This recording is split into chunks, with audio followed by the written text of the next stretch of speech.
பறவைகள் வளரக்கூடிய இடத்துல வந்து ஒரு பப்பாளி மரம் வந்து சாஞ்சு போய் அப்படியே இருந்தது.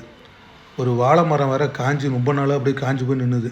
ஏன்னா இதெல்லாம் எப்போ கீழே விழுகும்னு சொல்ல முடியாது. ஏன்னா பறவைகள் மேலே விழுந்துச்சுன்னா பறவைகளுக்கு ஆபத்து ஏற்படலாம். சரின்னு சொல்லிட்டு நண்பர் நானும் தான் அப்படியே போனோம். சரி கார்டனுக்குள்ளே நுழைஞ்சோடனே ஃபஸ்ட்டு வந்து இந்த பப்பாளி மரத்தை தான் காமிச்சேன். இது மாதிரி சாஞ்சு போய் அந்த ஒரு தகரத்து மேலே வந்து சாஞ்சு இருக்குது, இது எப்படியாவது அழுங்காமல் வெட்டி எடுக்கணும் அப்படின்னு சொன்னேன். சரி நான் அருவாள் கையில் கொடுத்துட்டு ஃபஸ்ட்டு வந்து அந்த காஞ்சி போன வாழை மரத்தை வெட்டினோம். மேலே ஈஸியாக வெட்டி கீழே சாய்ச்சிட்டோம். ஆனால் உள்ளுக்குள்ளே வந்து அது பார்த்திங்கன்னா வாழை மரம் கிழங்கோட வேர்லாம் மண்ணுக்குள்ளே ரொம்ப ஆழமாக வந்து இறங்கியிருக்கோம் வேர்லாம். அதை வெட்டி எடுக்கிறதுக்குள்ளே போதும் போதும் ஆகிப்போச்சு.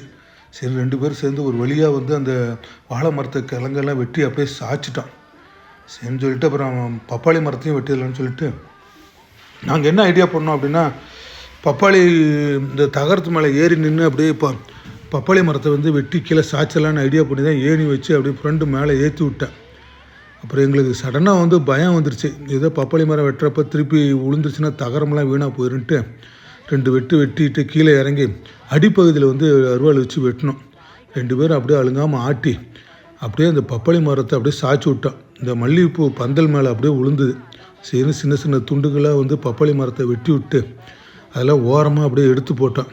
சரி வீட்டில் இருந்து நாங்கள் வந்து என்னென்னா அந்த முயல் வாத்துலாம் வளர்த்துறப்போ அதோட எருவு எச்சமெல்லாம் இருக்கும், அதெல்லாம் வந்து மூட்டையில் கொண்டாந்துருந்தோம்.